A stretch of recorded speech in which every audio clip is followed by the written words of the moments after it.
സത്യൻ അന്തിക്കാട് സംവിധാനം ചെയ്യുന്ന അടുത്ത ചിത്രത്തിൽ മോഹൻലാൽ നായകനാകും. ശ്രീനിവാസനാണ് ഈ സിനിമയ്ക്ക് തിരക്കഥ രചിക്കുന്നത്. ഒരു രാഷ്ട്രീയ ആക്ഷേപഹാസ്യ സിനിമയായിരിക്കും ഇത് എന്നാണ് സൂചന.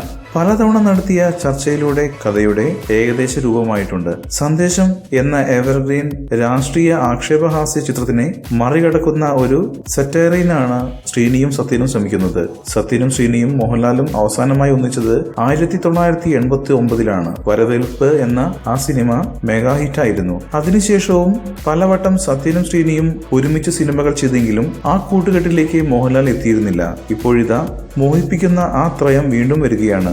നാടോടിക്കാറ്റ്, പട്ടണപ്രവേശം, സന്മനസ്സുള്ളവർക്ക് സമാധാനം, Gandhinagar, second street, TP Balagopalan MA തുടങ്ങിയ ഒട്ടേറെ ഹിറ്റുകൾ സമ്മാനിച്ച ഈ കൂട്ടുകെട്ടിൽ നിന്ന് മറ്റൊരു മെഗാ ഹിറ്റാണ് പ്രേക്ഷകർ പ്രതീക്ഷിക്കുന്നത്.